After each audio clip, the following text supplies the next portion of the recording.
El millonario estaba desesperado sin un traductor, hasta que la repartidora habló 6 idiomas.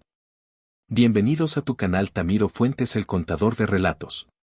Hoy les traigo una historia increíble titulada El millonario estaba desesperado sin un traductor, hasta que la repartidora habló 6 idiomas, una narración que les demostrará que el talento puede encontrarse en los lugares más inesperados. Les pido que se suscriban y den like para apoyar el canal y permitirnos seguir creando contenido como este. El estridente sonido del teléfono de Ricardo Solórzano perforó el silencio de su oficina por 10ª vez en menos de 20 minutos. Su mano, cubierta por un sudor frío, tembló ligeramente al sostener el costoso aparato. Al otro lado de la línea, una voz desataba un torbellino de furia en un mandarín impecable que para él era tan solo un ruido incomprensible y amenazante. Las palabras se estrellaban unas contra otras, una cascada de sílabas cargadas de ira, y él apenas lograba pescar al vuelo algunos números, cifras que sonaban a catástrofe, a ultimátum. El crucial contrato con los inversionistas asiáticos, la joya de la corona de su plan de expansión, se estaba haciendo añicos ante sus propios oídos, y se sentía completamente solo, un capitán en un barco hundiéndose sin un solo salvavidas a la vista. Su traductor principal, un hombre que consideraba el mejor, había tirado la toalla la noche anterior, agotado por las jornadas interminables y la presión aplastante de las negociaciones de 9 cifras. Los otros 3 especialistas que había intentado contactar con desesperación no devolvían sus llamadas. El calendario marcaba viernes por la tarde, y el lunes al alba, debía tener sobre la mesa un acuerdo finalizado y firmado, o vería evaporarse $200 millones. En la planta 32 del imponente edificio Solórzano Holdings, el sistema de climatización zumbaba con una monotonía gélida, un frío calculado que chocaba brutalmente con el incendio de pánico que consumía a Ricardo por dentro. Se movía de un extremo a otro de su vasto despacho, un león enjaulado. El repiqueteo de sus mocasines italianos sobre el lustroso mármol travertino era un eco constante, cada golpe un recordatorio martilleante del imperio de lujo que había erigido y que ahora se tambaleaba al borde del precipicio. Su asistente, Mónica, una mujer de 40 años enfundada en un traje sastre de firma y con una mirada tan afilada como un bisturí, lo contemplaba desde el umbral. En su rostro se dibujaba una máscara de calculada preocupación que apenas lograba ocultar un destello de sombría satisfacción. Llevaba años en la sombra, aguardando pacientemente un traspié, un error de cálculo lo suficientemente colosal como para que la junta directiva decidiera apartarlo y, con suerte, ungirla a ella como su sucesora. Mientras tanto, 27 pisos más abajo, en el imponente vestíbulo de mármol, Diana Cifuentes acababa de cruzar las puertas giratorias de cristal, empujando con esfuerzo su carro de entregas. Vestía el uniforme naranja fosforescente de Dallas Express, una prenda marcada por las manchas oscuras del sudor acumulado tras 8 horas ininterrumpidas de subir y bajar escaleras por toda la ciudad. La mochila térmica, cargada de documentos confidenciales y paquetes de última hora que debían llegar a su destino antes de las 6, pesaba sobre sus hombros como una losa. A sus 26 años, las profundas ojeras que sombreaban sus ojos le añadían una década de cansancio a su rostro. Hacía semanas que no lograba conciliar un sueño reparador. Las noches se le iban en un suspiro, velando a su madre, una mujer valiente que se aferraba a la vida mientras luchaba contra una cruel enfermedad renal que la encadenaba a una máquina de diálisis 3 veces por semana. La cobertura del seguro médico era una broma de mal gusto, un parche que apenas cubría una mínima parte de los costos exorbitantes, forzando a Diana a hacer malabares con 3 empleos precarios para mantener a su pequeña familia a flote. Diana consultó la lista de destinos en la pantalla resquebrajada de su teléfono móvil, un aparato de segunda mano que era su única herramienta de trabajo. Piso 32. Oficina de Ricardo Solórzano. Documentación urgente proveniente de un bufete de abogados. Un suspiro pesado escapó de sus labios mientras se encaminaba hacia la batería de ascensores. A su paso, dejó atrás las susurrantes fuentes decorativas y las opulentas plantas tropicales cuyo valor segaramente superaba su salario anual. Los guardias de seguridad, apostados con rigidez marcial, la barrieron con la mirada, una mezcla perfectamente equilibrada de desdén e indiferencia, El tratamiento estándar que la élite reservaba para la clase trabajadora que pululaba a su servicio. Diana ya no se inmutaba, estaba blindada contra esas miradas. Mostró su identificación de repartidora, garabateó su firma en el registro de visitas y aguardó a que una luz verde le concediera el permiso para ascender. El elevador era una obra de arte de la ingeniería, una cabina de cristal y acero pulido que se deslizaba hacia el cielo en un silencio casi absoluto, revelando a través de sus paredes transparentes una ciudad que se desplegaba a sus pies como un vasto tapiz de concreto, luces y sombras. Reflejada en las superficies espejadas, Diana observó su propia imagen y una punzada de vergüenza la atravesó. Su cabello castaño, largo y rebelde, estaba sujeto en una coleta improvisada, con mechones húmedos de sudor pegados a su frente y sienes. El uniforme naranja, heredado de un colega que había renunciado, le quedaba 2 tallas grande, colgando de su figura delgada de una forma poco favorecedora. Sin embargo, no era su apariencia descuidada lo que más le pesaba. Era la sensación de invisibilidad, la mirada de los otros que la atravesaba como si fuera de aire, como si su existencia se limitara únicamente a la función que desempeñaba, ser la portadora anónima de un paquete. Lo que nadie en esa torre de cristal sospechaba, lo que ninguno de sus jefes o compañeros de trabajo podría imaginar, era que Diana Cifuentes albergaba un don extraordinario, una habilidad que muy pocos en el mundo podían afirmar poseer. Dominaba 6 idiomas con una fluidez nativa. Y no los había aprendido en aulas de élite ni en prestigiosas universidades a las que nunca podría aspirar. El conocimiento de Diana había brotado de la fuente más antigua y pura, la necesidad, la supervivencia y una curiosidad voraz que nada podía saciar. De niña, su madre había sido empleada doméstica en residencias de familias extranjeras, dedicando sus días a limpiar y cocinar para diplomáticos y altos ejecutivos que recalaban temporalmente en la ciudad. Diana, al terminar sus clases, corría a reunirse con ella. Mientras su madre dejaba relucientes los suelos de mármol y planchaba camisas de lino, la pequeña se acurrucaba en un rincón de las amplias cocinas, absorbiendo como una esponja las conversaciones que flotaban en el aire en inglés, francés, mandarín y alemán. Poseía una memoria idética, un talento que su maestra de primaria había detectado con asombro, pero que se había marchitado por falta de recursos. No había dinero para programas de educación especial que pudieran pulir ese diamante en bruto. Así que Diana se convirtió en su propia maestra, escuchando con atención, repitiendo en susurros, desentrañando patrones y estructuras gramaticales mientras ayudaba a clasificar la ropa para la colada. En la adolescencia, mientras sus compañeras se arreglaban para ir a fiestas, ella se sumergía en maratones de cine subtitulado hasta altas horas de la madrugada. Se dedicaba a descargar aplicaciones gratuitas para el aprendizaje de idiomas y seguía con devoción canales de YouTube de profesores que impartían sus lecciones desde rincones remotos del planeta. El coreano, por ejemplo, lo había asimilado durante un verano particularmente solitario, gracias a una obsesión con los dramas asiáticos que la mantenía pegada a la pantalla. El italiano se había adherido a su repertorio lingüístico más tarde, durante los 6 meses que trabajó en una pizzería cuyo dueño era un inmigrante napolitano que, entre ordenar la masa y meter las pizzas al horno, le enseñaba expresiones coloridas mientras ella fregaba una montaña interminable de platos. Pero todo este vasto conocimiento permanecía oculto. En la solicitud de empleo para repartidora no había una casilla para políglota autodidacta. Lo único que importaba era su capacidad para pilotar una motocicleta, levantar hasta 20 kilos de peso y cumplir con el cronómetro de las entregas.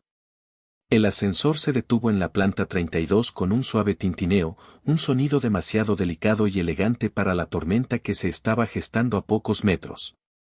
Las puertas de acero se abrieron, revelando un corredor inmaculado con una gruesa alfombra de color crema que amortiguaba cualquier sonido.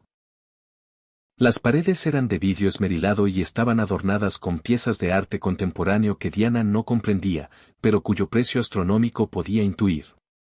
Avanzó hacia el mostrador de recepción, donde una secretaria, con un maquillaje impecable y uñas de gel que parecían garras de porcelana, la examinó de arriba a abajo con una mueca casi imperceptible de desprecio. Diana reconoció esa mirada al instante. La había visto incontables veces, reflejada en 1000 rostros distintos. Entrega para el señor Solórzano, dijo con una voz neutra, profesional, el tono que había desarrollado para no sonar ni demasiado servil ni desafiante. Le tendió el sobre de Manila que llevaba un sello rojo brillante con la palabra urgente. La secretaria lo tomó con la punta de los dedos, evitando cualquier contacto con la piel de Diana, como si temiera contagiarse de pobreza. Espere aquí, le ordenó con frialdad antes de girar sobre sus tacones y desaparecer por un pasillo lateral. Diana se quedó de pie, una figura anacrónica junto al elegante mostrador, con su carrito de entregas aparcado torpemente a un lado. Desde el interior de una de las oficinas cercanas, le llegaron los ecos de voces alteradas. Una de ellas, masculina y en español, sonaba tensa, frustrada, teñida de un pánico apenas contenido mientras intentaba hacerse entender. Y luego, la otra voz, metálica y distorsionada a través del altavoz de un teléfono, replicaba en un mandarín rápido y colérico. Diana, para su propia sorpresa, comprendió cada una de las afiladas palabras. El interlocutor al otro lado del mundo estaba declarando que su paciencia se había agotado, que consideraba el contrato roto y que iniciarían acciones legales por incumplimiento de los términos pactados. Su primer impulso fue dar media vuelta y marcharse. No era su batalla. Ella era solo la mensajera. Pero algo en la inflexión desesperada de la voz en español la detuvo en seco. Y entonces, escuchó una frase que le heló la sangre. El hombre del altavoz mencionó un hospital infantil. Habló de fondos de caridad que colgaban de un hilo, de niños enfermos cuyos tratamientos dependían directamente del éxito de ese acuerdo. En ese instante, la imagen de su propia madre invadió su mente, las horas eternas en la fría sala de diálisis, las facturas médicas que se apilaban en casa como una condena. Pensó en todos esos niños anónimos, esperando en asépticas salas de hospital, probablemente con las mismas ojeras de cansancio que ella veía en su reflejo cada mañana. Sin permitirse un segundo para la duda, sin dar tiempo al arrepentimiento para que la paralizara, Diana avanzó con decisión hacia la oficina de la que emanaba la discusión. La pesada puerta de madera estaba entreabierta. A través de la rendija, vio a un hombre de unos 40 y tantos años. Su cabello oscuro estaba salpicado de canas en las sienes y vestía un traje que seguramente costaba más que su motocicleta. Se sujetaba la cabeza con ambas manos, la mirada fija en el teléfono que yacía sobre su escritorio, escupiendo furia en mandarín. La voz del inversor estaba ahora en una cuenta regresiva, un ultimátum de 60 segundos antes de cortar la comunicación de forma definitiva. Disculpe, musitó Diana, su propia voz un tembloroso hilo de sonido. Era plenamente consciente de que estaba a punto de cruzar una frontera invisible pero infranqueable. El hombre alzó la vista, sobresaltado. Por un instante, la furia pura brilló en sus ojos ante la interrupción, pero luego, algo en su mirada se quebró. Diana lo reconoció al instante. Era el mismo gesto de derrota que había visto en su propio rostro en el espejo del hospital, la misma expresión de quien se encuentra completamente a la deriva. Yo puedo ayudar, afirmó Diana con una convicción que no sentía. Hablo mandarín. Y antes de que Ricardo Solórzano pudiera articular una respuesta, antes de que su mente pudiera siquiera empezar a procesar la surrealista escena, Diana rodeó el escritorio, tomó el teléfono y comenzó a hablar. Un mandarín fluido, perfecto, sin el más mínimo rastro de acento extranjero, brotó de sus labios como un torrente que hubiera estado contenido durante demasiado tiempo. Se presentó con calma como una asistente temporal del señor Solórzano. Se disculpó con una profunda y sincera deferencia por la caótica confusión en las comunicaciones. Atribuyó el problema a un desafortunado malentendido técnico con los intérpretes previos. Su voz era un bálsamo, suave pero llena de autoridad, respetuosa sin caer en el servilismo. Empleó las fórmulas de cortesía más exquisitas, las expresiones idiomáticas que denotaban un profundo conocimiento y respeto por la cultura de su interlocutor. Poco a poco, casi de forma palpable, sintió como la tensión al otro lado de la línea comenzaba a disiparse. Ricardo la observaba como si estuviera presenciando una aparición divina. Su boca permanecía ligeramente abierta, sus ojos verdes fijos en aquella repartidora con un uniforme gastado que, contra toda lógica, acababa de intervenir para evitar un desastre financiero de proporciones épicas. Diana no se detuvo. Continuó la conversación, tomando notas a una velocidad vertiginosa en un bloc de papel sobre el escritorio, aclarando cláusulas del contrato, renegociando plazos y proponiendo una nueva fecha para una videoconferencia de revisión final. Habló sin pausa durante 15 minutos, y cuando finalmente colgó el auricular, el silencio que se instaló en la oficina fue denso, casi tangible.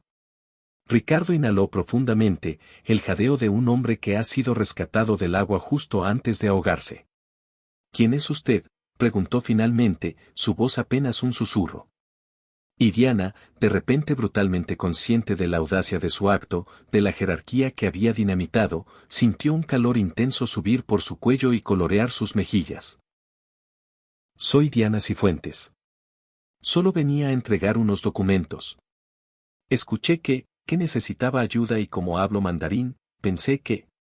Su voz se fue apagando. Se sintió absurda, diminuta, una intrusa en un mundo que no era el suyo. Pero antes de que Ricardo pudiera decir nada más, la puerta de la oficina se abrió de par en par con un golpe seco. Mónica, la asistente ejecutiva, irrumpió en la estancia, con una expresión de horror e indignación grabada en el rostro. ¿Qué hace esta mujer aquí?, exigió saber, su voz un látigo. Ricardo, esto es una falta de profesionalismo inaceptable. Estamos en medio de una conversación confidencial y has permitido que una simple repartidora escuche información sensible. El desprecio en su tono era tan afilado como un cristal roto, y Diana se encogió instintivamente. Ella acaba de salvar un contrato de $200 millones que tú fuiste incapaz de solucionar, replicó Ricardo, y había un nuevo filo de acero en su propia voz. Mónica lo miró como si hubiera perdido el juicio. Eso es imposible. Esta mujer no puede haber hecho nada relevante. Seguramente ni siquiera es capaz de entender la complejidad del contrato. Luego, giró su cuerpo hacia Diana, dedicándole una sonrisa cargada de crueldad. Dime, querida, ¿acaso estudiaste en alguna universidad de prestigio? ¿Tienes algún título en finanzas o relaciones internacionales? La forma en que pronunció la palabra querida hizo que Diana deseara que la tierra se la tragase.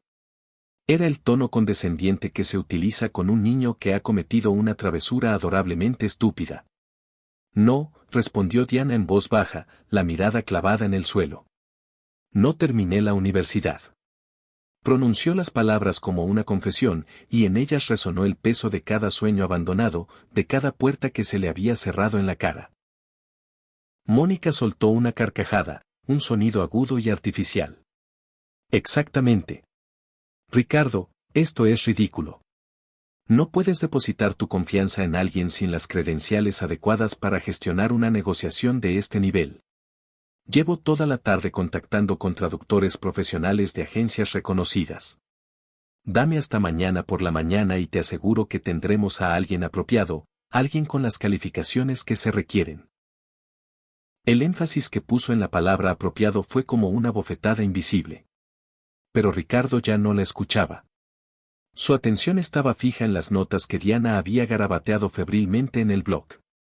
Frases en mandarín se entrelazaban con traducciones precisas al español, terminología técnica que ella había interpretado con una exactitud asombrosa. ¿Cuántos idiomas hablas?, preguntó de repente, dirigiéndose a Diana. Ella lo miró, desconcertada por el cambio de tema. 6, contestó. Inglés, francés, mandarín, alemán, italiano y coreano. Los aprendí por mi cuenta. No tengo certificados oficiales ni nada parecido, solo, los he hablado durante años con distinta gente. El rostro de Mónica se había encendido, adquiriendo un tono rojizo de furia contenida. Eso no demuestra absolutamente nada.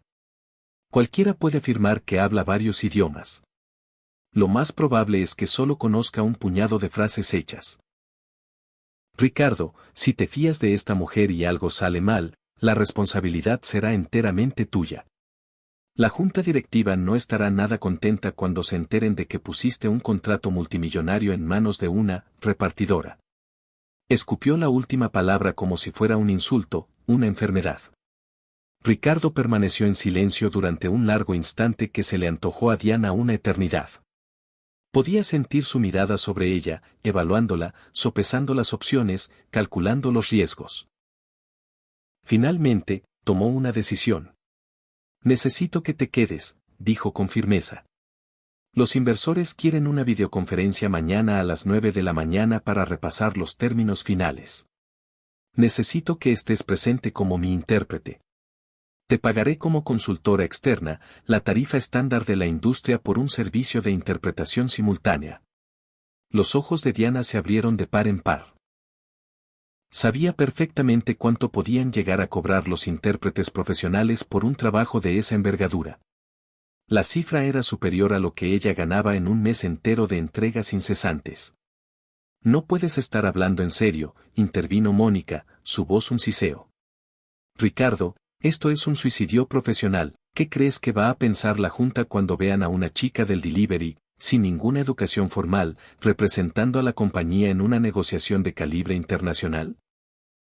Creerán que te has vuelto completamente loco. Y en el fondo, Diana sabía que Mónica tenía una parte de razón. La imagen, en ese mundo de tiburones, lo era todo. Y podía visualizar perfectamente la estampa que daría ella, sentada en una mesa de caoba rodeada de ejecutivos con trajes a medida. No me importa lo que piensen, sentenció Ricardo, y había una nueva determinación en su voz, una que Diana no le había escuchado antes.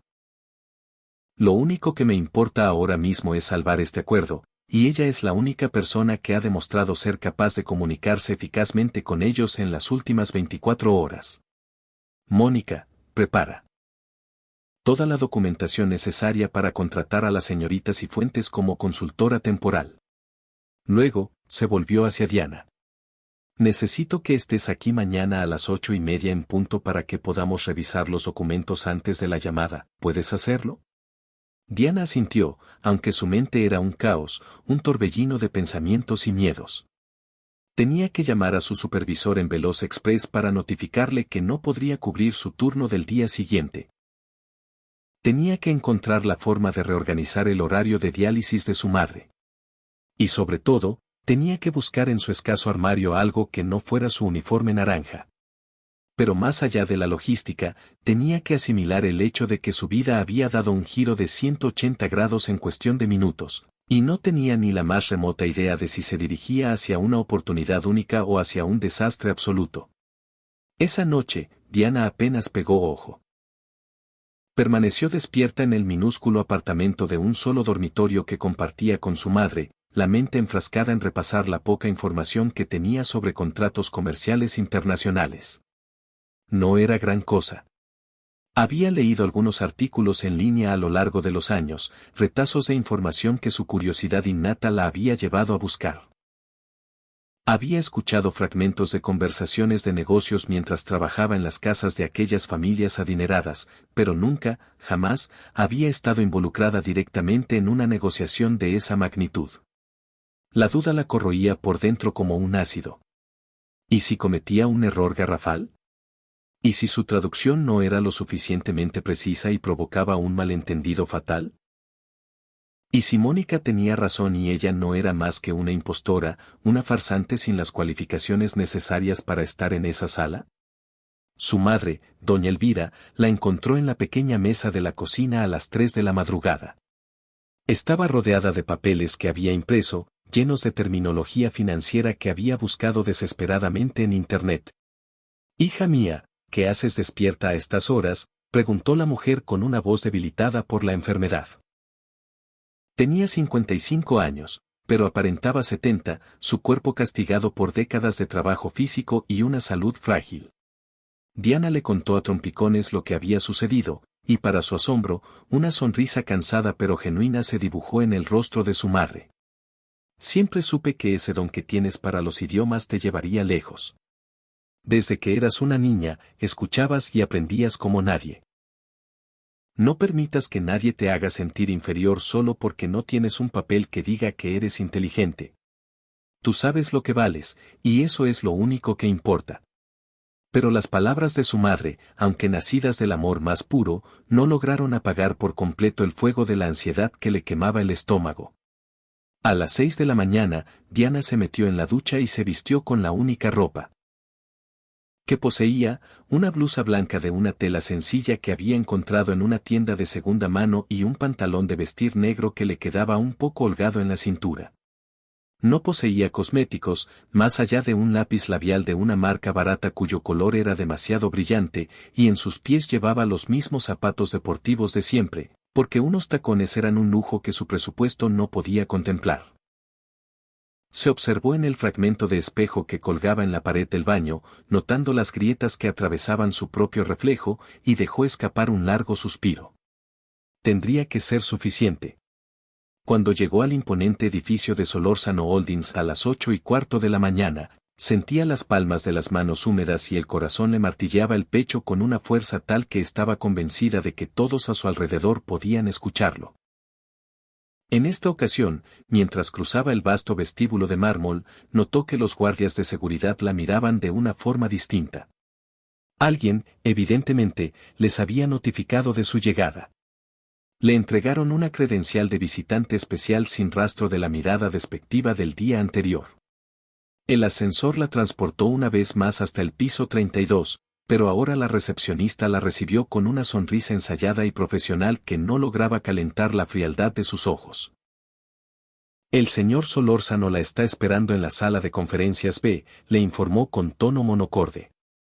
La sala de conferencias B era un espacio diseñado para intimidar. Sus paredes de cristal ofrecían una vista panorámica de la ciudad que se extendía a sus pies. En el centro, una mesa de caoba pulida parecía medir 3 metros de largo, rodeada por sillas de cuero negro que, sin duda, costaban más que todos los muebles de su apartamento juntos. Ricardo ya se encontraba allí, inclinado sobre una pila de documentos. Junto a él, otras 3 personas completaban la escena, un abogado de aspecto severo con gafas de montura gruesa, un analista financiero que aparentaba tener la misma edad que Diana y cuyos dedos no dejaban de volar sobre el teclado de su portátil, y Mónica, quien la fulminó con una mirada que podría haber congelado el mismísimo infierno. «Buenos días», dijo Ricardo, poniéndose de pie para recibirla. Parecía haber descansado más que el día anterior, aunque una tensión palpable se manifestaba en la rigidez de sus hombros. Estos son el licenciado Méndez, nuestro abogado corporativo, y Julián, analista senior. Ya conoces a Mónica. Estarán presentes en la llamada, pero tú serás la única responsable de toda la interpretación. Los inversores chinos son un equipo de 4 personas, el señor Wong, presidente del consorcio, la señora Li, su directora financiera, el señor Chan, asesor legal. Y la señora San, encargada de relaciones internacionales. ¿Tienes alguna pregunta? Diana tragó saliva, sintiendo la boca seca.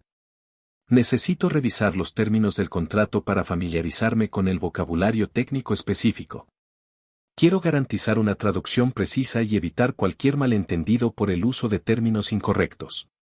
Su voz sonó mucho más segura de lo que se sentía por dentro. Ricardo asintió con aprobación y le deslizó sobre la mesa una copia impresa del contrato, un voluminoso documento de 53 páginas atiborrado de cláusulas legales y complejas proyecciones financieras. Mónica dejó escapar un resoplido audible. «Espero que sepas cómo leer contratos comerciales», comentó con una dulzura venenosa. «No es precisamente como traducir el menú de un restaurante». Diana decidió ignorar la ponzoña del comentario y se concentró en la lectura. Sus ojos se deslizaban a una velocidad asombrosa sobre las páginas, su cerebro procesando la información y asignando automáticamente las traducciones más adecuadas en mandarín para cada concepto. Localizó una cláusula sobre derechos de propiedad intelectual que exigiría el uso del término específico Sisi-Chanquan. Encontró secciones sobre fusiones y adquisiciones que se traducían mejor como bingo. Dio apartados sobre responsabilidad corporativa que requerían un vocabulario sumamente preciso para no dar la impresión de que la empresa admitía una culpa preventiva. Diana tomaba notas mentales, construyendo un glosario instantáneo en su cabeza. Mientras leía, absorta en su tarea, no se percató de que Ricardo la observaba con una mezcla de intensa curiosidad y creciente asombro. La manera en que procesaba un documento tan denso, la rapidez con la que sus ojos saltaban de línea en línea, el leve movimiento de sus labios mientras pronunciaba en silencio una traducción para asegurarse de su correcta sonoridad. Había algo casi sobrenatural en la ferocidad de su concentración. Mónica, por el contrario, la miraba con una molestia cada vez más evidente, como si la mera presencia de Diana en esa sala fuera un insulto personal. A las 9 en punto, la gigantesca pantalla en la pared de la sala cobró vida, mostrando 4 rostros asiáticos de expresión grave, transmitiendo desde una oficina minimalista en Shanghái. El señor Wong, un hombre de unos 60 años con el cabello completamente blanco y una mirada que parecía atravesar el alma, fue el primero en hablar en un mandarín formal y cortante. Buenos días. Confiamos en que en esta ocasión la comunicación sea más fluida que en nuestra conversación anterior. Nuestra paciencia con las constantes confusiones y los malentendidos se ha agotado. Diana tradujo sus palabras de inmediato, su voz clara y profesional, conservando el tono de advertencia implícito en el mensaje original. La reunión dio comienzo, y Diana se sumergió por completo en la tarea de la interpretación simultánea. Era algo que nunca había hecho de manera formal, pero descubrió con sorpresa que poseía una habilidad innata para ello, una facilidad que la asombró incluso a ella misma. Cuando Ricardo desglosaba los beneficios fiscales del acuerdo, Diana no se limitaba a traducir las palabras, traducía el contexto cultural, adaptando las expresiones para que resonaran de manera significativa dentro del marco empresarial chino. Cuando la señora Li planteaba preguntas técnicas sobre las proyecciones financieras del tercer trimestre, Diana transmitía las respuestas de Julián con una precisión matemática, sin omitir ni un solo decimal o porcentaje. Pero entonces, la tensión en la sala se pudo cortar con un cuchillo. El señor Chan, el asesor legal, señaló una cláusula específica en la página 27 del contrato que le generaba una gran inquietud. Habló a una velocidad endiablada, empleando un vocabulario legal tan específico que incluso muchos hablantes nativos de mandarín habrían tenido dificultades para seguirlo. Diana escuchó con una concentración absoluta, procesando no solo el significado literal de las palabras, sino las profundas implicaciones legales que se escondían tras ellas. Esta cláusula, tradujo ella con calma, especifica que cualquier disputa se resolverá en cortes internacionales, pero omite clarificar que legislación nacional sería de aplicación en casos de ambigüedad. Esto supone un riesgo considerable para nuestro consorcio, ya que podríamos vernos sometidos a una jurisdicción extranjera sin las debidas protecciones. Ricardo frunció el ceño. Era un escollo que no había previsto. Dirigió una mirada interrogante al licenciado Méndez, quien carraspeó y comenzó a exponer la posición legal de la empresa, pero lo hizo en un español cargado de un argot jurídico tan rebuscado que su traducción directa habría carecido de sentido. Diana escuchó pacientemente y, en lugar de realizar una traducción literal, reformuló por completo la explicación en mandarín. Utilizó analogías y ejemplos que serían culturalmente relevantes para los inversores, explicando que la intención de la cláusula era la de proteger a ambas partes por igual, no la de favorecer a una sobre la otra. Como solución, propuso añadir un anexo que especificara el uso de un panel de arbitraje internacional neutral en caso de conflicto. El señor Wong asintió lentamente, sopesando la propuesta. Fue entonces cuando la señora San intervino, expresando preocupaciones de índole cultural sobre cómo Solórzano Holdings gestionaría las relaciones con la comunidad local en China una vez que se iniciaran las operaciones. Había una gran sutileza en su pregunta, una manera indirecta de indagar si la empresa pretendía imponer sus métodos occidentales o si respetaría las costumbres locales. Diana captó de inmediato el subtexto y tradujo la pregunta de tal forma que Ricardo pudo comprender la verdadera preocupación que se ocultaba tras las palabras diplomáticas. La reunión se prolongó durante 2 horas y media. Al finalizar, Diana sentía que su cerebro estaba a punto de fundirse. Había traducido miles de palabras, navegado docenas de situaciones culturalmente delicadas, aclarado malentendidos que podrían haber hecho descarrilar el acuerdo y propuesto soluciones creativas cuando las negociaciones parecían estancarse.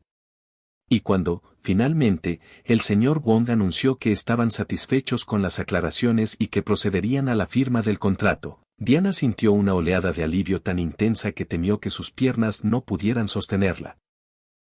La pantalla se apagó, sumiendo la sala en un silencio absoluto por un instante. Entonces, Ricardo comenzó a aplaudir. El licenciado Méndez y Julián se le unieron de inmediato. Eso fue extraordinario, dijo Ricardo con una sonrisa genuina que le iluminó el rostro. No te limitaste a traducir, ayudaste a resolver problemas que ni siquiera sabíamos que existían. Señorita Cifuentes, acabas de salvar este contrato y, con toda honestidad, probablemente también la reputación de toda la empresa. Diana sintió que el calor le subía a las mejillas. No sabía qué decir. Un simple gracias parecía completamente inadecuado, pero fue lo único que pudo articular. Mónica, que había permanecido en un silencio sepulcral durante toda la reunión, finalmente habló. Bueno, supongo que has tenido suerte esta vez.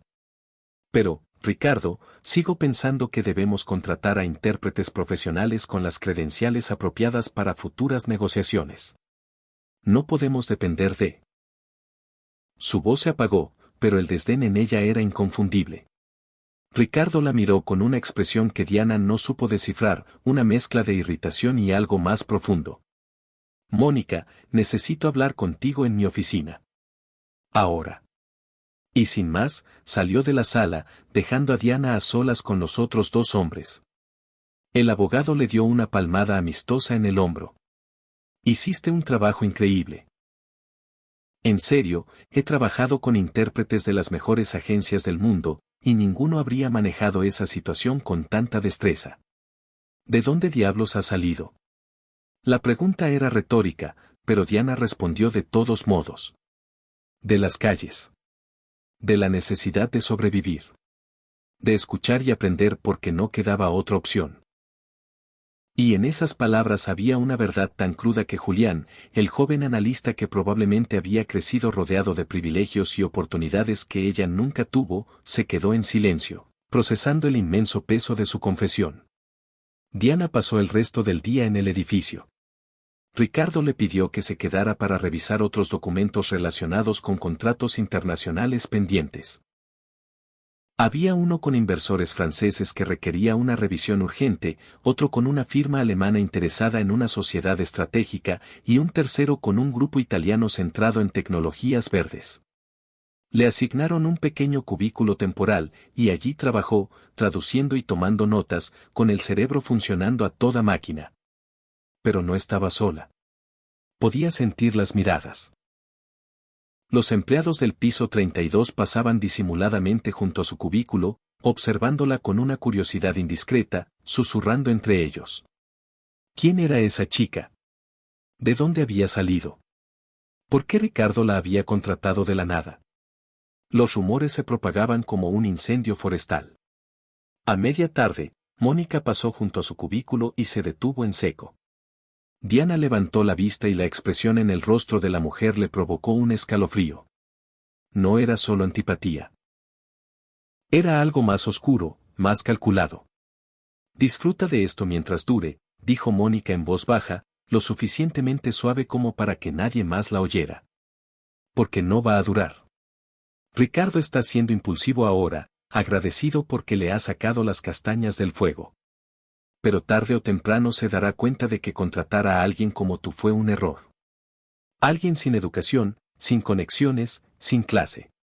Tú no perteneces a este mundo, y todos aquí lo sabemos. Las palabras fueron como puñales.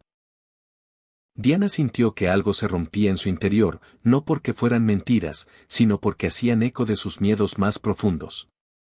Pero entonces recordó las palabras de su madre, la clase no viene del dinero ni de los títulos, sino de cómo tratas a la gente y de no rendirte nunca. Levantó la mirada y se encontró con los ojos de Mónica. Tiene razón en algo, dijo con voz calmada. No vengo de su mundo. Pero hoy salvé un contrato que usted no pudo solucionar con todos sus contactos. Así que quizás el problema no es que yo no pertenezca aquí, sino que usted se siente amenazada por alguien que puede hacer el trabajo sin necesitar sus títulos. El rostro de Mónica enrojeció. Valiente discurso, siseó. Veremos cuánto duras. Y se marchó, el repiqueteo de sus tacones un eco agresivo en el silencio. Esa noche, le contó todo a su madre, quien la escuchó con atención y le dijo, hija, siempre habrá gente que intente hacerte sentir pequeña porque tu luz le ciega. No dejes que su miedo se convierta en el tuyo. Los días siguientes fueron un torbellino. Ricardo le ofreció a Diana un contrato de consultoría por 3 meses, con un salario que superaba todo lo que había ganado el año anterior. Aceptó, y comenzó a trabajar en el piso 32, demostrando su valía día tras día. Pero sentía la mirada de Mónica sobre ella, una presencia constante y amenazante. La trampa se cerró 3 semanas después, durante una presentación crucial ante la junta directiva. Diana exponía un brillante análisis de mercados cuando Mónica la interrumpió. Disculpen, dijo con falsa dulzura, pero creo que la junta debería saber que la señorita Cifuentes ha estado compartiendo información confidencial de la empresa. El silencio fue total. Mónica proyectó en la pantalla una cadena de correos electrónicos supuestamente enviados desde la cuenta de Diana, llenos de datos sensibles y enviados a direcciones anónimas. Eso es mentira, alcanzó a decir Diana, la sangre abandonando su rostro. Yo no envié esos correos, protestó, pero su voz sonaba débil. Podía ver la duda en los rostros de los directivos. ¿Por qué creerle a ella por encima de una ejecutiva con años en la empresa? Ricardo intentó defenderla, pero el presidente de la junta, don Evaristo, lo silenció. Señorita Cifuentes, estas son acusaciones muy serias. Esto es motivo de despido inmediato y acciones legales. La habitación pareció dar vueltas. Alguien debe haber hackeado mi cuenta para incriminarme, dijo, su voz quebrándose. Mónica suspiró con dramatismo. Entiendo que es difícil de admitir. Quizás te ofrecieron dinero. El daño está hecho. Uno de los directivos, el señor Valdés, sentenció, debemos terminar su contrato inmediatamente. El mundo de Diana se derrumbó. Don Evaristo denegó la petición de Ricardo de investigar más a fondo. Los negocios son negocios, no podemos permitir que las emociones nublen nuestro juicio. Con lágrimas quemándole los ojos, Diana se puso de pie, reuniendo la última pizca de dignidad que le quedaba. Entiendo su decisión, pero quiero que conste que yo no hice esto. Y algún día, voy a demostrar mi inocencia. Su voz, ahora, era firme, impulsada por una rabia fría. Salió de la sala de juntas con la cabeza en alto, pero en cuanto las puertas se cerraron, sus piernas flaquearon. Caminó hacia el ascensor, sintiendo sobre ella las miradas y los susurros de todo el piso. Las noticias de su traición y su fulminante despido viajaban más rápido que la luz. Las noticias sobre su traición y fulminante despido viajaban a la velocidad de la luz en el cerrado ecosistema de las oficinas corporativas. Era muy probable que, a esas alturas, cada empleado del edificio ya supiera que había sido acusada de filtrar información vital. Su reputación, esa frágil construcción que había levantado con tanto esfuerzo durante 3 cortas semanas, yacía en ruinas. Al llegar al vestíbulo principal, el guardia de seguridad que en días anteriores la saludaba con un gesto amable, ahora la observaba con una suspicacia mal disimulada. Tuvo que devolver su credencial de acceso temporal, y la forma en que el hombre la tomó, casi con la punta de los dedos como si estuviera contaminada, fue otra pequeña daga de humillación en un día que ya estaba plagado de ellas. Una vez fuera del edificio, en la acera de la bulliciosa avenida, comenzó a caminar sin un rumbo fijo, deambulando durante horas por las calles de la ciudad. Sus pensamientos eran un torbellino caótico de rabia, vergüenza y un dolor profundo que le oprimía el pecho. ¿Cómo había podido ser tan crédula? ¿Cómo se atrevió a pensar que alguien como ella, sin pedigrí ni conexiones, podría tener una verdadera oportunidad en ese universo de cristal y acero? Cuando finalmente sus pies la llevaron de vuelta a la puerta de su modesto apartamento, la noche ya había teñido el cielo de un azul profundo. Su madre la aguardaba en la pequeña sala de estar, y bastó una sola mirada al rostro devastado de Diana para comprender que algo terrible había ocurrido. Diana se derrumbó en sus brazos y, por fin, permitió que las lágrimas que había estado conteniendo con tanta fiereza brotaran en un torrente incontrolable. Lloró por la flagrante injusticia, por la calculada crueldad de Mónica, por la pasmosa facilidad con la que habían demolido lo poco que había logrado construir. Lloró por cada uno de los sueños de tener una oportunidad y por cómo esa oportunidad le había sido arrancada de las manos de la forma más brutal. Su madre la abrazó con fuerza, acariciándole el cabello con ternura, permitiéndole desahogarse hasta que no le quedaron más lágrimas que derramar. Y cuando Diana, con la voz rota, finalmente pudo hablar, le relató cada detalle. La acusación infundada, los correos electrónicos falsificados, la manera en que los miembros de la Junta la habían sentenciado con la mirada, como si fuera una delincuente común. Doña Elvira escuchó todo en un silencio paciente y, cuando su hija terminó, habló con una voz cargada de una determinación de acero que sorprendió a Diana. Entonces, lo que vas a hacer es demostrar tu inocencia. ¿Cómo?, preguntó Diana, su voz apenas un susurro quebrado. No tengo dinero, no tengo influencias, ni siquiera sé por dónde empezar a buscar. Su madre la tomó por los hombros, forzándola a mirarla directamente a los ojos. Tienes tu inteligencia, tienes tu fuerza de voluntad y tienes la verdad de tu lado. Eso es mucho más de lo que esa mujer jamás tendrá. Ahora, deja de autocompadecerte y ponte a pensar. ¿Quién sale ganando con tu caída? ¿Quién tenía la capacidad de acceder a tu cuenta? ¿Quién conocía los sistemas de la empresa lo suficientemente bien como para sembrar esas pruebas falsas? Diana tomó una respiración profunda, sintiendo cómo las palabras de su madre extinguían las llamas de la desesperación y encendían una nueva chispa de resolución. Tenía razón. Lamentarse no solucionaría absolutamente nada. Tenía que pensar. Tenía que investigar. Tenía que encontrar la manera de probar que le habían tendido una trampa. Comenzó a reconstruir mentalmente todo lo que sabía sobre la infraestructura informática de la compañía. No era una experta en tecnología, pero había escuchado con atención cuando Julián le había explicado el funcionamiento de la red interna. Sabía que cada correo electrónico dejaba un rastro, metadatos, direcciones IP, marcas de tiempo. Si alguien había vulnerado su cuenta, tenía que haber dejado una huella digital. El problema era que para acceder a esa información necesitaba la ayuda de alguien desde dentro, alguien con los privilegios necesarios para consultar los registros del sistema. Y la única persona que se le ocurrió que, quizás, solo quizás, podría estar dispuesta a correr ese riesgo por ella era Julián. El joven analista había sido el único que la había tratado con amabilidad, como a una colega, en lugar de como a una intrusa. Era una posibilidad remota y arriesgada, pero era la única que tenía. A la mañana siguiente, Diana se levantó al alba y se dirigió a la cafetería ubicada en la planta baja del edificio de Solórzano Holdings. Recordaba que Julián solía pasar por allí a comprar su café alrededor de las 7:30, justo antes de subir a la oficina. Esperó, los nervios a flor de piel, sorbiendo un café aguado que apenas podía permitirse, pero que le servía de coartada para ocupar una de las mesas. Y entonces lo vio entrar, con su inseparable mochila para el portátil y los auriculares colgados del cuello. Julián, lo llamó antes de que el arrepentimiento pudiera hacerla cambiar de opinión. Él se giró, y la sorpresa se dibujó en su rostro al verla. Diana, ¿qué haces aquí? Creí que, su voz se apagó, teñida de incomodidad. Diana se le acercó, decidida.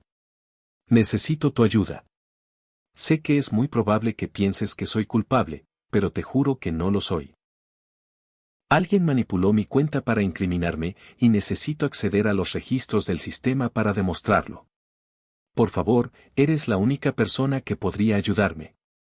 Julián la observó durante un largo momento y Diana pudo ver el conflicto reflejado en sus ojos. Ayudarla podría significar el fin de su carrera. Diana, eso es acceso no autorizado a datos. Si me descubren, acabaré metido en el mismo lío que tú. No puedo arriesgarlo todo. Lo siento. Comenzó a darse la vuelta, pero Diana se interpuso en su camino. Tú me viste trabajar. Viste el esfuerzo que puse, lo mucho que me importaba esa oportunidad. ¿De verdad crees que tiraría todo por la borda filtrando información? No tiene ningún sentido. Y hay algo más. Es imposible que yo tuviera acceso a muchos de esos documentos. Pertenecen a departamentos con los que no tuve ningún contacto. Esas pruebas fueron sembradas, y quien lo hizo tuvo que dejar un rastro. Solo necesito que alguien eche un vistazo a los registros del servidor. Julián se detuvo. Su expresión había cambiado. La duda inicial había dado paso a la consideración y a algo más, curiosidad profesional. Puede que tengas razón en algo. A mí también me pareció extraño que tuvieras acceso a todos esos archivos. El sistema de permisos es muy estricto. Pero, Diana, aunque quisiera, no tengo autorización para acceder a los registros del servidor de correo. Eso es territorio exclusivo del departamento de ti. Y ellos reportan directamente a Mónica. El estómago de Diana se encogió. Por supuesto. Mónica lo tenía todo controlado. Había orquestado su plan a la perfección. Pero entonces, Julián continuó, su voz ahora un susurro cómplice. Sin embargo, tengo un amigo en ti. Estudiamos juntos en la universidad. Me debe un par de favores. No te prometo nada, pero puedo pedirle que revise si nota algo anómalo en los registros de tu cuenta. Nada oficial, solo una mirada por encima. Si encuentra algo, entonces ya tendríamos una base sólida para exigir una investigación formal. Una pequeña chispa de esperanza se encendió en el pecho de Diana. No era mucho, pero era un comienzo. Gracias, Julián. De verdad, no sabes lo que esto significa para mí. Él asintió, todavía con aspecto inquieto. No me des las gracias todavía. Y que quede claro, Diana, si resulta que fuiste tú quien envió esos correos, mi amigo tendrá que reportarlo. Ella asintió con firmeza. Lo entiendo. Pero no fui yo. Y los registros lo van a demostrar. Los 2 días siguientes fueron una agonía, los más largos de su vida. Volvió a su antiguo trabajo como repartidora, donde su jefe la recibió con una desconfianza palpable tras su aventura corporativa de varias semanas. Como castigo por su deserción, le asignaron las rutas más extenuantes y los horarios más ingratos. Diana aceptó todo sin una sola queja. Necesitaba el dinero desesperadamente y, sobre todo, necesitaba mantener su mente ocupada para no enloquecer, dándole vueltas a lo que Julián podría, o no, descubrir. Entregaba paquetes bajo un sol implacable, subía tramos interminables de escaleras en edificios sin ascensor y sorteaba el tráfico infernal en su motocicleta, mientras en su cabeza se repetía en bucle la escena de la sala de juntas. En la noche del segundo día, su teléfono vibró. Era un número desconocido. Contestó con el corazón en un puño. Diana, soy Julián. Necesito que vengas a mi apartamento. Tengo información. Su voz sonaba tensa, urgente. El pulso de Diana se disparó. Tomó un taxi, un lujo que justificaba la urgencia, hasta un edificio moderno en una zona acomodada. Julián la esperaba en el vestíbulo, visiblemente nervioso. Subieron en silencio hasta su apartamento, y una vez dentro, cerró la puerta con doble cerrojo y corrió las cortinas. Sentado frente a un portátil, había otro joven con gafas gruesas y una sudadera con capucha. Este es Marcos, dijo Julián. Trabaja en ti. Marcos, cuéntale lo que has encontrado. El joven se ajustó las gafas. Revisé los registros del servidor de tu cuenta y encontré varias anomalías muy graves. Primero, todos los correos incriminatorios fueron enviados desde una dirección IP que no coincide con ninguno de los dispositivos que usaste en la empresa. Segundo, se enviaron en horarios en los que tú no estabas en el edificio, tenemos registros de acceso que lo demuestran. Fueron enviados a las 3 de la madrugada, en fechas en las que tus credenciales de acceso ya ni siquiera estaban activas. Diana sintió que podía volver a respirar. Entonces, puedes probar que no fui yo. Marcos asintió, pero su expresión era grave. Hay más. La dirección IP de origen pertenece a un ordenador dentro del edificio. Específicamente, a un equipo registrado a nombre de Mónica Herrera. Usó su propio ordenador para acceder a tu cuenta y enviar los correos. Julián intervino. Marcos también descubrió que los metadatos de los archivos adjuntos muestran quién los descargó originalmente. Y fue ella. Mónica descargó documentos de múltiples departamentos usando sus credenciales de administradora, y luego usó tu cuenta para enviarlos a direcciones externas que seguramente también controla. ¿Pero por qué?, preguntó Diana. Es ahí donde la cosa se pone más interesante, dijo Julián. Resulta que Mónica ha estado en conversaciones con uno de nuestros principales competidores. Nuestra teoría es que planeaba sabotear a la empresa y culparte a ti para luego saltar al barco de la competencia con un tesoro de información valiosa. Necesitamos llevarle esto a Ricardo, dijo Diana. Marcos negó con la cabeza. No es tan simple. Si revelo que accedí a estos registros sin autorización, me despedirán. Tenemos que encontrar la manera de que esto salga a la luz por los canales oficiales.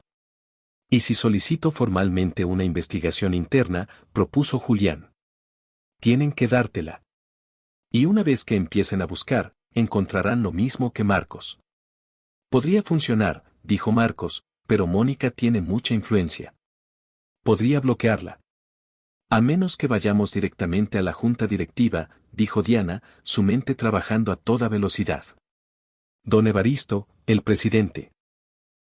Si le presento pruebas de que la verdadera amenaza es interna, no podrá ignorarlo. Llegar hasta él será imposible, dijo Julián. Entonces iré a su casa, sentenció Diana, sorprendiéndose a sí misma. La dirección debe ser pública. Iré y haré que me escuche. Marcos la miró con admiración. Te prepararé un informe anónimo, resumiendo los hallazgos sin revelar la fuente. Será suficiente para forzar una investigación oficial. A la mañana siguiente, vistiendo la misma ropa que usó en su primera reunión, Diana se presentó en la mansión de don Evaristo en un barrio exclusivo. Tras una tensa espera, el hombre la recibió en su estudio, con gesto adusto. Señorita Cifuentes, tiene usted mucho valor. Esto más le vale ser importante. Ella colocó el informe sobre su escritorio. Fui incriminada, y aquí está la prueba.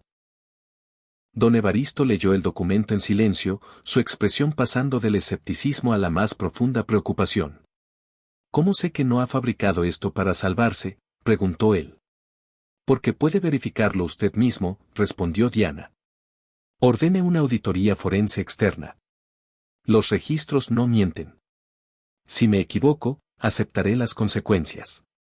Pero si tengo razón, Mónica está destruyendo su empresa. El anciano la estudió largamente. De acuerdo. Ordenaré la auditoría. Pero si esto es una mentira, se enfrentará a todo el peso de la ley. ¿Entendido? Diana asintió. Entendido. 5 días de tortuosa espera después, recibió una llamada. La junta directiva solicitaba su presencia a la mañana siguiente. Al llegar al edificio, la atmósfera era eléctrica. En la sala de juntas, estaban todos. Ricardo, los directivos, y 2 desconocidos con aspecto de investigadores. Mónica no estaba. Señorita Cifuentes, comenzó don Evaristo, su tono completamente transformado. Le debemos una disculpa. La auditoría ha confirmado todas y cada una de sus alegaciones. Mónica Herrera no solo la incriminó, sino que llevaba 6 meses filtrando información a la competencia. Fue arrestada esta mañana. Ricardo se levantó, emocionado. Diana, no solo eres inocente. Nos has salvado. La junta en pleno se disculpó por su error de juicio. La justicia, por fin, había llegado. Pero don Evaristo no había terminado. La junta ha discutido su caso.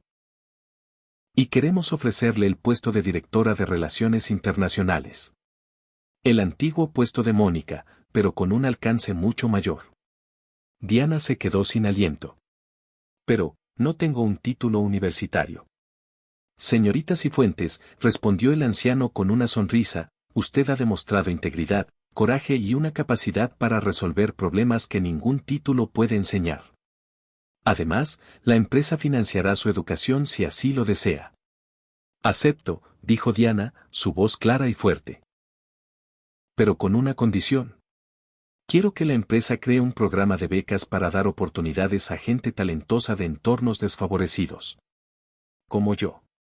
Hecho, sentenció don Evaristo. Los meses siguientes fueron un vendaval de cambios positivos. Diana se mudó con su madre a un apartamento mejor, cerca de un buen hospital. Creó su equipo, contratando a Julián y asegurándose de que Marcos fuera recompensado. 3 meses después, en su espaciosa oficina con vistas a la ciudad, Roberto entró con una sonrisa. Los inversores chinos quieren triplicar su inversión. Y han pedido específicamente que usted gestione todas las negociaciones. Han dicho que nunca han trabajado con nadie que entienda tan profundamente tanto el idioma como la cultura. Mientras sonreía, Diana miró por la ventana hacia esas mismas calles que recorría en su motocicleta. La vista era muy diferente desde el piso 32, pero ella nunca olvidaría cómo se sentía mirar hacia arriba. Esa perspectiva era su mayor activo. La repartidora, antes invisible, se había convertido en una leyenda, un recordatorio de que el verdadero valor de una persona reside en su coraje y su integridad, sin importar desde qué piso del edificio contemple el mundo.